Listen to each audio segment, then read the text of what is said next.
2,416 days after the announcement that Prince Harry and Meghan Markle would step back from senior royal duties, reports confirm they are preparing a return to Britain. Recent accounts from London describe Harry's latest arrival on British soil not as a ceremonial homecoming, but as a deliberately low-key, administrative reception.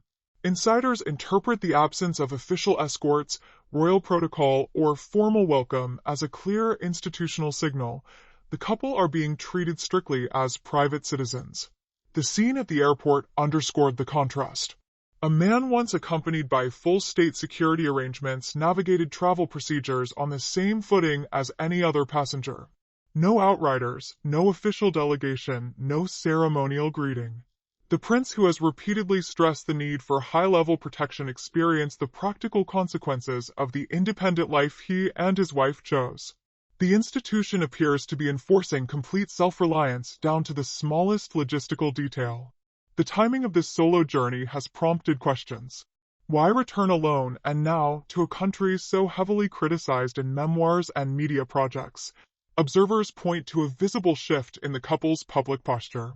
Solo appearances have become more frequent than joint ones.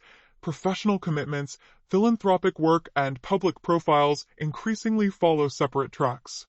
The long-presented image of an inseparable transatlantic partnership is giving way to two more distinct individual paths. At the heart of any longer-term presence in Britain lie practical questions of family, education, and status. The Sussex children have largely remained outside the routine of the British royal calendar. Yet succession law, titles, and formal recognition are governed by precise, long-established constitutional rules. The Crown retains a continuing interest in the upbringing and legal standing of royal descendants. Any sustained return, therefore, requires alignment with institutional expectations rather than continued detachment from them. Commercially, the years since departure have followed a pattern of successive initiatives, podcast agreements, production deals, and lifestyle branding, whose long-term traction has proved uneven. Once the novelty of personal revelations diminishes, sustained public interest demands broader substance. Commercial partners tend to favor stability over perpetual controversy. For Harry, the realities of the marketplace are becoming clearer as the initial media cycle cools. In documented terms, the couple informed King Charles of their plans in mid-August 2026 and are expected to settle privately outside London with their children enrolled in British schools. They remain non-working members of the royal family, continue to hold the titles of Duke and Duchess of Sussex, and their children remain in the line of succession. Relations with the wider family have shown limited signs of thawing through private meetings, yet no restoration of official roles is anticipated. The marriage itself remains legally valid. No annulment proceedings or challenges to the 2018 ceremony have been initiated. The institutional response has been consistent with the couple's private status, courteous but strictly protocol-driven, allowing the machinery of the monarchy to set the boundaries without public drama. A life structured around royal duty was exchanged for one in which public value is measured by continuous media output and audience engagement. When that output depends heavily on past associations, the long-term sustainability of the brand becomes uncertain. A renewed emphasis on the United Kingdom therefore represents a practical recalibration. Institutional reconciliation, however, is rarely offered without conditions. Any lasting connection typically requires discretion, consistency, and a reduction in high-profile public disputes. This leaves the broader public strategy in an awkward position.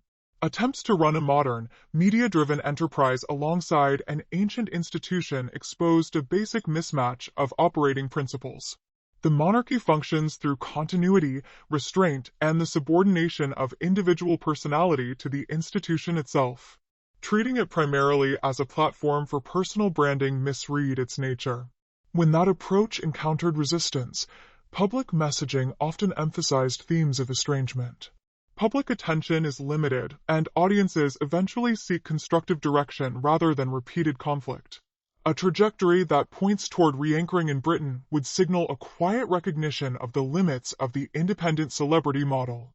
The institution did not need to mount an aggressive public relations campaign. It simply maintained its traditional posture and allowed time to clarify realities. Independence has carried notable logistical and reputational costs, while the institution Harry left behind has continued its ordinary operations without interruption. Recent events make the contrast plain. Prince Harry's return to British soil occurred under conditions that would have seemed improbable only a short time earlier. There was no state-funded security detail from the Metropolitan Police and no advance notification that would have activated protocols reserved for working members of the royal family. He arrived and was processed as a private citizen, subject to the same administrative procedures that apply to other British passport holders resident abroad. The absence of official commentary from the palace was itself the message. The couple's chosen private status is being observed with quiet consistency. While attention focused on the optics of a low-key arrival, some commentary has claimed that discussions of a more formal legal nature were taking place behind the scenes. These accounts allege that documentation relating to the circumstances of the children's births has been reviewed and held in reserve as a potential point of leverage. Such speculation has circulated for years in fringe circles, often citing the timing of public appearances and the limited visual record surrounding the births. No official confirmation of any such legal preparation has been issued, and the palace has historically declined to engage with unverified claims of this kind. The children themselves have been kept largely out of the British public eye, a decision framed by their parents as protective. At the same time, their existence and status have featured in wider narratives about family, heritage, and belonging. Under British succession law, their places remain governed by the established rules of legitimate descent from a recognized marriage. In documented fact, as of August 2026, Prince Harry and Meghan Markle have informed King Charles of plans to return to Britain with Archie and Lilibet, intending to live privately outside London while the children attend school. They continue as non-working members of the royal family, retain the titles of Duke and Duchess of Sussex, and the children remain in the line of succession. No legal challenge to the validity of the 2018 marriage or to the children's births has been initiated. The institutional response has remained consistent with the couple's private status, courteous, protocol-driven, and free of public drama. In every major media appearance the couple has given, the children have been presented as the central reason for leaving royal life, for the security demands, for the memoir, the documentary, the podcast and subsequent interviews in which the Duchess has described the sacrifices made for her family. English family law, however, treats the welfare of the child as the paramount consideration in any question of residence or custody. When one parent is reported to be exploring a sustained move to a jurisdiction where the other parent's extended family and institutional resources are concentrated, the legal balance of interests can shift. Commentators argue that the underlying incompatibility was never primarily about race, despite frequent framing along those lines, but about temperament, expectation, and a fundamental misunderstanding of what the British monarchy requires of its members. The Duchess arrived with a professional outlook shaped by the entertainment industry. The institution was approached as a brand to be leveraged, a platform to be monetized, and a route to a larger global profile. Visibility was treated as currency. The monarchy, by contrast, operates on the opposite principle. Visibility is a duty rather than a commodity. Members are expected to subordinate personal ambition to the collective identity of the crown, exercising patience, discretion, and a willingness to remain in supporting roles while the sovereign occupies the center.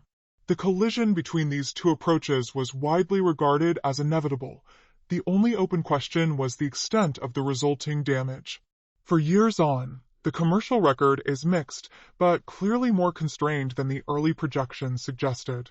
The Spotify partnership ended after a single season of the podcast Archetypes, with executives later describing the arrangement as underwhelming. Netflix output generated initial audience interest yet did not sustain the cultural footprint originally anticipated. Lifestyle ventures launched with considerable publicity, including a high-profile jam product, have since maintained a much lower profile. Taken individually, each setback can be viewed as ordinary industry risk. Taken together, they indicate a brand whose early momentum has slowed markedly. In an entertainment environment that measures relevance by continued engagement and commercial return, sustained decline is difficult to reverse. The response has remained assertive, continuing to emphasize themes of institutional mistreatment even as the institution itself has largely moved on. Within the United Kingdom, initial sympathy that accompanied the departure has largely given way to pragmatic indifference, an attitude often more damaging to celebrity standing than active criticism, because indifference withdraws the attention on which public careers depend. This is the setting in which Harry's recent low-key returns to London should be understood. He is not arriving to a restored senior role or an unconditional family embrace. In his absence, the working monarchy has continued under King Charles, while the Prince and Princess of Wales have assumed an increasingly central position. Commercial opportunities that once appeared open-ended have narrowed, and media partners have shifted attention to newer subjects. In documented fact, as of August 2026, the couple have informed the King of plans to relocate privately to Britain with Archie and Lilibet so that the children may attend school there. They remain non-working members of the royal family, continue to hold their ducal titles, and the children remain in the line of succession. No custody proceedings or formal challenges to the children's status have been initiated. The institutional posture has stayed consistent with their private standing, courteous, protocol-driven, and free of public confrontation. The wife who once spoke of freedom and fulfillment is reported by some observers to be concentrating increasingly on independent projects, leaving Harry to manage the practical consequences of their joint venture largely on his own. Certain commentary has claimed that documentation relating to the circumstances of the children's births exists in a form that could affect parental rights under British law, particularly where those circumstances intersect with the rules governing royal succession. No such documentation has been produced or confirmed by any official source. The king was informed of the couple's planned return on a Sunday in mid-August 2026. The matter had not been raised during their private visit to Highgrove in July. Official statements described him as naturally pleased at the prospect of seeing more of his family on a regular private basis. After years of absorbing public criticism, memoirs and interviews that aired private family matters, the institution is portrayed by critics as having reached the end of its patience. With the commercial standing of the Sussex brand under pressure and the marriage said by some to be under strain, the time for continued restraint is claimed to have passed. Harry is described as standing at a crossroads. Behind him lies the California life built around independence and media projects, a model that has proved difficult to sustain. Ahead lies the more constrained reality of Britain, an institution damaged by earlier public disputes, yet still the framework that determines the formal status of his children and shapes his own identity. His recent low-key arrival, processed as a private citizen without state security or ceremonial welcome, is interpreted by some as more than logistical necessity, a quiet signal of shifting priorities. Speculation has intensified around long-circulating questions concerning the births and official documentation of Archie and Lilibet. The Duchess maintained a high degree of privacy that departed from earlier royal practice. Commentators now claim that a private ledger of unresolved issues has been maintained within institutional circles, and that the legal status of the children under succession rules could become a point of leverage. In the United Kingdom, succession is governed by constitutional law that has historically required clear verification of parentage. Persistent unanswered questions on this view leave the couple in a weaker position. Any desire for the children to retain formal royal standing would require those questions to be addressed according to British procedures. Meghan Markle's public profile and commercial activities have drawn much of their visibility from the Royal Association. Without the titles and the institutional connection, that marketability would rest on a narrower foundation. In documented fact, as of late August 2026, the couple have confirmed plans to return to Britain with their children and to live privately outside London while the children attend school. They remain non-working members of the royal family, continue to hold the titles of Duke and Duchess of Sussex, and Archie and Lilibet remain in the line of succession.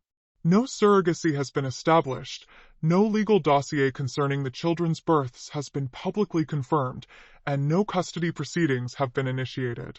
The institutional response has stayed consistent with their private status, low-key, protocol-driven, and free of public confrontation. The official record continues to treat the 2018 marriage and the children's places in the succession as valid. Without ongoing proximity to the crown and without the children serving as a continuing link to dynastic status, commentators argue that Meghan Markle would be left as a former television actress seeking to sustain a lifestyle brand from a California base. The central irony they identify is a fundamental misreading of royal power. She is said to have approached the British monarchy as though it were a talent agency that could be renegotiated or an executive board that could be pressured by adverse publicity. The crown, having endured civil wars, constitutional crises, and political upheavals across more than 1,000 years, does not typically respond with panic or social media exchanges. It tends to outlast its critics until their resources, relevance, and energy diminish. Commercial results since the departure are cited as evidence that those resources are under pressure. Multi-million-dollar audio partnerships ended after limited output, with industry figures later describing the arrangements as underwhelming. Lifestyle projects launched with considerable publicity have since maintained a far lower profile. Philanthropic announcements have often been accompanied by carefully staged imagery, but limited measurable long-term programs. When the couple first arrived in the United States, they were treated as high-value novelties whose personal grievances could be packaged for large audiences. Grievance, however, is a finite commodity. Once a major interview, a multi-part documentary, and a detailed memoir have been released, the same narrative cannot be sold indefinitely. For Prince Harry, the contrast is described as especially sharp. He relinquished the lifelong security, institutional standing, and family relationships of his former role for a public identity that many now view primarily through the lens of celebrity rather than constitutional position. In Britain, he was a senior member of the royal family. In California, he has appeared mainly in supporting roles at occasional events, while his wife has pursued independent commercial projects. Reports that he is exploring a more sustained presence in the United Kingdom for himself and the children are therefore interpreted by some as less a triumphant reversal than a practical reassessment. If the children are to grow up with a clearer connection to their British heritage, education, and family networks, a shift in primary residence would alter the legal and practical landscape. English family law places the welfare of the child first. An international dispute involving grandchildren of the reigning monarch would engage a different set of considerations from ordinary celebrity cases. Under long-standing constitutional practice, the Crown retains a particular interest in the status and upbringing of those in the line of succession.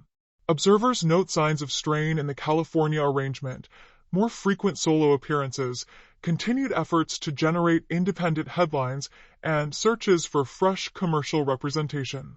Sources close to the couple have indicated that while homes in Montecito and Portugal will be retained, the United Kingdom is expected to serve as the primary base for an extended period, though a permanent decision has not yet been confirmed.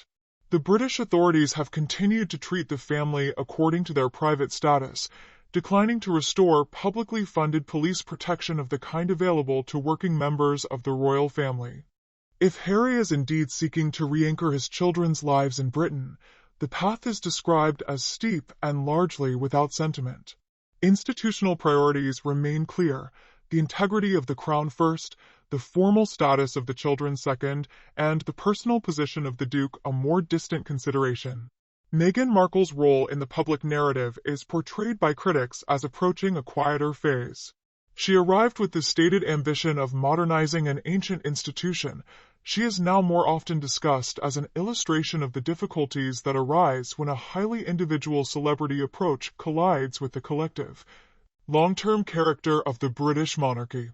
In documented fact, as of late August 2026, the couple have informed King Charles of their intention to return to Britain with Archie and Lilibet and to live privately outside London while the children attend school. They remain non-working members of the royal family, retain the titles of Duke and Duchess of Sussex, and the children continue in the line of succession. No surrogacy has been established, no custody proceedings have been initiated, and no formal legal dossier concerning the children's births has been confirmed by any official source. The institutional response has stayed consistent with their private standing, low-key, protocol-driven, and free of public confrontation. The official record continues to treat the 2018 marriage and the children's places in the succession as valid. The polished narrative of a modern fairy tale no longer matches the situation facing Prince Harry, Duke of Sussex. While some American magazines continue to present his recent low-profile journey across the Atlantic as a philanthropic or reconciling visit, accounts emerging from institutional circles in London describe a markedly different reality. What occurred at the airfield was not a formal reunion. It was a quiet, protocol-driven reception that underscored the couple's private status. Harry did not return as a senior royal being welcomed back into the working fold. He arrived as a private citizen whose earlier leverage had largely dissipated, confronting an establishment that has chosen to enforce boundaries with characteristic restraint. To understand how the present moment has been reached, observers point past public relations framing to long-circulating questions about the circumstances of the children's births. These include the limited public medical detail, the absence of the traditional royal medical presence at the deliveries, and the vigorous legal responses directed at those who pressed for further information. Commentators have characterized this approach as deliberate opacity. High-level sources are now claimed to confirm that a detailed legal file concerning the biological and medical facts of the births sits with senior royal advisors. Under the Act of Settlement 1701 and subsequent constitutional practice, succession has historically required that a child be born of the body of a royal spouse. By prioritizing absolute privacy over conventional royal medical protocols, Meghan Markle is said to have believed she was protecting independence and personal branding rights. In the view of these critics, she instead entered a constitutional gray area. The palace, according to this narrative, has not needed to leak material to the press. It has only needed Harry to understand that verified documentation exists and that any attempt to deploy the children's status as financial or public relations leverage could result in the full legal position being placed on the public record. This is presented as institutional checkmate. If the children's places in the succession were formally questioned or altered because of non-compliance with established protocols, the dynastic element that has underpinned much of the Sussex public profile would be removed. Without princely titles or a clear claim within the line of succession, the children would stand simply as private individuals, and the brand built around royal association would rest on a narrower foundation. Harry's sudden solo journey is therefore interpreted by some as more than a routine visit. Whispers from both California and London suggest that the independent California project is under severe pressure and is being actively reconsidered from within. His purpose in London on this reading is not primarily reconciliation with Prince William, who is widely understood to have closed that door, but the quiet preparation of legal and practical arrangements that would allow him to base himself and the children more securely in Britain before any further deterioration in the marital situation. Meghan Markle's strategy over the past 5 years is assessed unsparingly by these same voices. She is said to have entered the royal family with the operating assumptions of a mid-level entertainment career, unable to grasp the institution she had joined.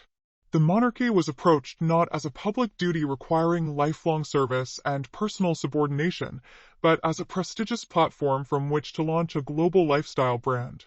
She believed the title could be retained while the underlying obligations were discarded.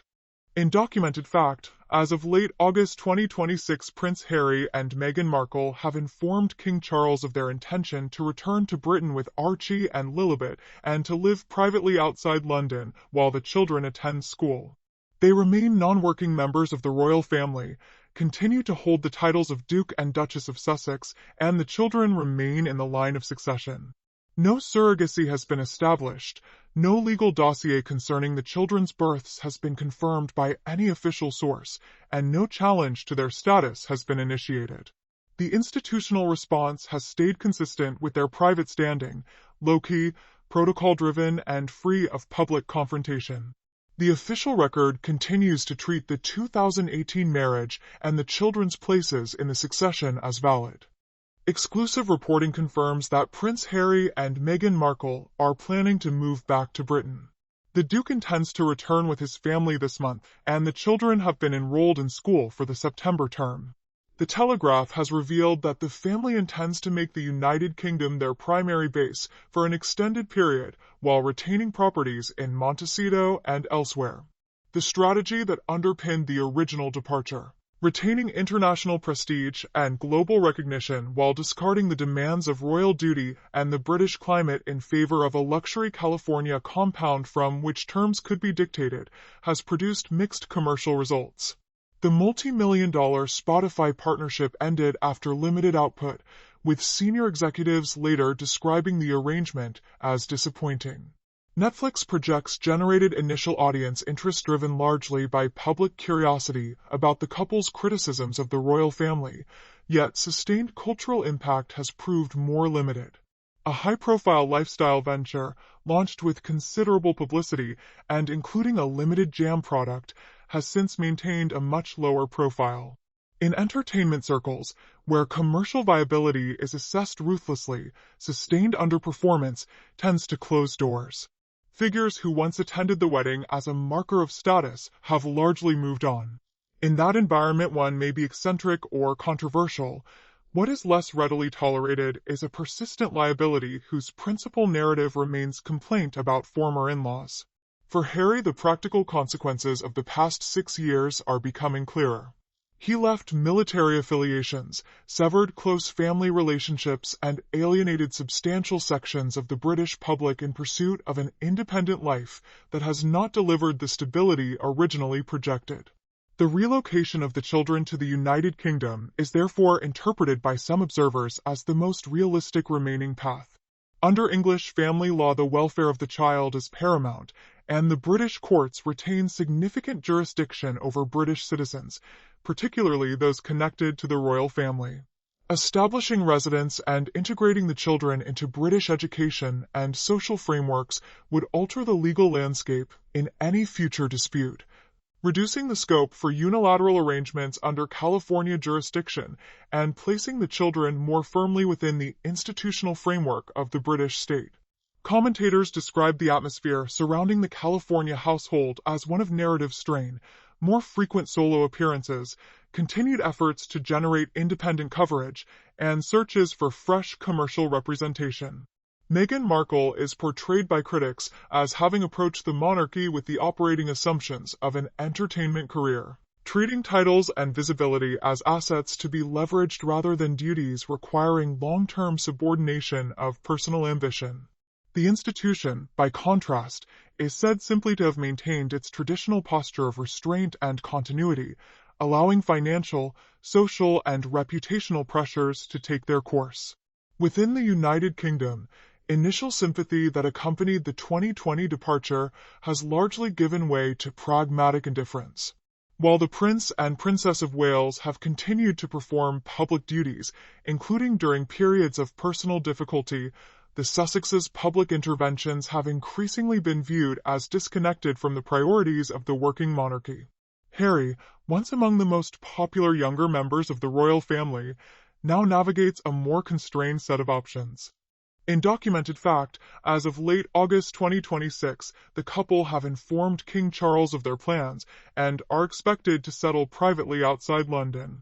They remain non-working members of the royal family, retain the titles of Duke and Duchess of Sussex, and Archie and Lilibet remain in the line of succession. No legal challenge to the children's status or the validity of the 2018 marriage has been initiated, and no formal dossier concerning the circumstances of the births has been confirmed by any official source. The institutional response has stayed consistent with their private standing, low-key, protocol-driven, and free of public confrontation. The official record continues to treat the marriage and the children's places in the succession as valid. One truth stands out above the rest as Harry begins the process of disentangling himself from the California arrangement.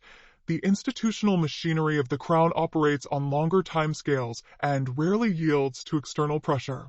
There were no Metropolitan Police motorcycle outriders to clear London traffic, no royal motorcade waiting on the perimeter, and no official from Kensington Palace standing by with an umbrella and a briefing note. According to sources familiar with the household's procedures, The Duke of Sussex was processed with the same clinical efficiency applied to any long-haul traveler arriving from Los Angeles. He organized his own transport, arranged his own private security, and moved through the bureaucratic channels of an institution that no longer lists him on its operational roster. For a man whose public identity was once built on royal protocol, waiting in the rain for a hired vehicle is more than logistical inconvenience. It is a quiet institutional reminder that, outside the formal structures of the monarchy, he is a private citizen with a complicated family history. The airport reception, however, is presented by some observers as only the surface layer of a deeper shift. Harry's sudden solitary journey is said to have little to do with charity engagements or reconciliation with Prince William, who is widely understood to have closed that particular door. Instead, the visit is interpreted as a response to the practical and commercial pressures surrounding the California project and a growing recognition that he risks becoming the principal casualty if the independent venture continues to contract. Behind the scenes at Kensington Palace and in discreet legal chambers in London, commentators claim a significant legal position has been prepared. For years, the palace remained largely silent on persistent questions about the circumstances of Archie and Lilibet's births and their precise standing under succession rules. While the Duchess of Sussex enforced a high degree of privacy that departed from earlier royal medical custom, the institution is said to have maintained its own internal record. Some reports now assert that documentation exists which could, if formally tested in the High Court, affect the children's places in the line of succession. No such file has been confirmed by any official source. The commercial implications of any change in the children's dynastic status are described as severe for Meghan Markle. Her public profile, media visibility, and lifestyle ventures have drawn substantial value from the Royal Association. The Sussex titles remain the principal currency she retains in an American entertainment market that has grown less receptive to repeated grievance narratives. If the children were ever formally untangled from the royal line, that remaining leverage would diminish sharply.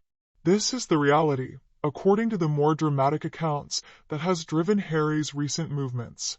The original narrative of departure is portrayed as failing and being actively reconsidered from within. Harry is said to be in London to prepare the practical and legal ground for relocating the children to the United Kingdom, establishing their residence on British soil before any further deterioration in the marital situation. The broader commercial record of the past 6 years is cited as evidence of the gap between early ambition and later results. When the couple left Britain in 2020, they projected a future of global influence, high-level cultural production, and substantial speaking fees. In practice, the multi-million-dollar Spotify partnership ended after limited output, with senior executives later describing the arrangement as underwhelming. Netflix projects generated initial interest driven largely by public curiosity about the couple's criticisms of the royal family, yet sustained cultural impact has been more limited. Lifestyle ventures launched with considerable publicity have since maintained a lower profile.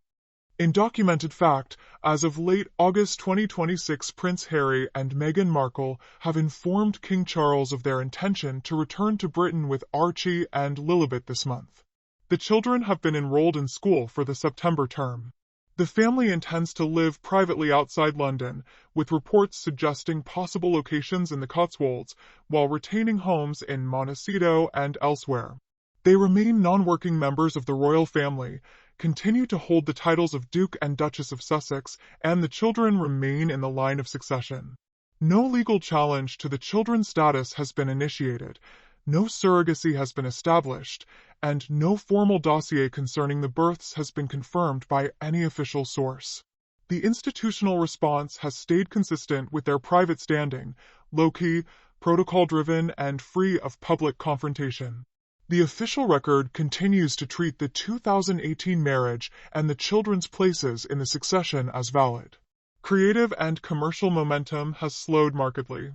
The high-profile launch of a lifestyle brand, promoted with considerable fanfare, produced a limited run of numbered jars of strawberry jam distributed to a small circle of acquaintances before trademark complications and diminishing interest led to prolonged silence. In Hollywood, the informal verdict has been unsentimental. High-profile figures who once showed interest have largely stepped back. In that marketplace eccentricity or controversy can be tolerated, sustained commercial underperformance is less readily forgiven.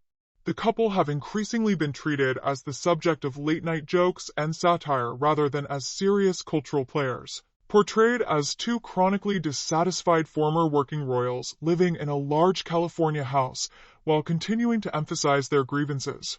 For Harry, the practical consequences of the past 6 years are described as increasingly clear.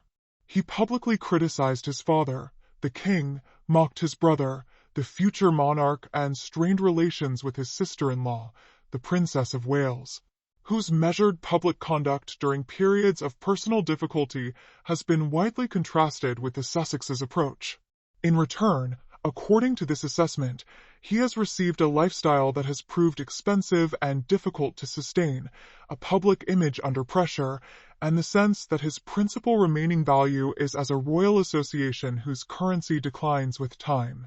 The decision to bring the children back to the United Kingdom is therefore presented by some observers as Harry's most realistic remaining option. Under long-standing constitutional practice, the sovereign retains a historic interest in the upbringing and education of royal grandchildren. While that interest is rarely exercised in public, its existence within English law creates a significant jurisdictional framework. If Archie and Lilibet establish habitual residence in the United Kingdom and enter the British educational system, California family courts would lose primary jurisdiction. Any capacity to treat the children as leverage in a high-stakes American settlement would be substantially reduced. Commentators detect signs of strain around the California household, sudden solo appearances at local events, carefully staged public sightings, and continued efforts to generate independent coverage. The broader institutional posture is characterized as one of patient restraint. The palace is said simply to have maintained its boundaries and allowed the couple's own commercial and reputational choices to run their course. The bill on this reading has now arrived, and it is Harry who has traveled to London to address the practical consequences. Sitting in temporary private accommodation, separated from the daily life of the working royal family and looking out on ordinary British weather, he is portrayed as confronting the full cost of earlier decisions. He dismantled a secure institutional position to construct an independent life in California, only to find that the arrangement has become difficult to sustain and that the other party may already be preparing alternative paths. The real purpose of the recent journey, according to these accounts, is the quiet preparation of legal and geographical arrangements for an orderly return. Harry is said to be laying the groundwork to reverse the California experiment, secure the children's status under British jurisdiction, and stabilize their position before any further deterioration in the marital or commercial situation. To understand the leverage claimed for Kensington Palace, one must note the quiet constitutional framework that has remained in place. For several years, the Sussexes operated on the assumption that control of media narrative and absolute privacy surrounding the children's births conferred an unassailable advantage. In the United Kingdom, however, succession is governed by constitutional law rather than personal preference or entertainment branding. In documented fact, as of late August 2026, Prince Harry and Meghan Markle have informed King Charles of their intention to return to Britain with Archie and Lilibet this month. The children have been enrolled in school for the September term, and the family plans to live privately outside London while retaining properties elsewhere. They remain non-working members of the royal family, continue to hold the titles of Duke and Duchess of Sussex, and the children remain in the line of succession. No legal challenge to the children's status has been initiated, no surrogacy has been established, and no formal dossier concerning the births has been confirmed by any official source. The institutional response has stayed consistent with their private standing, low-key, protocol-driven, and free of public confrontation. The official record continues to treat the 2018 marriage and the children's places in the succession as valid.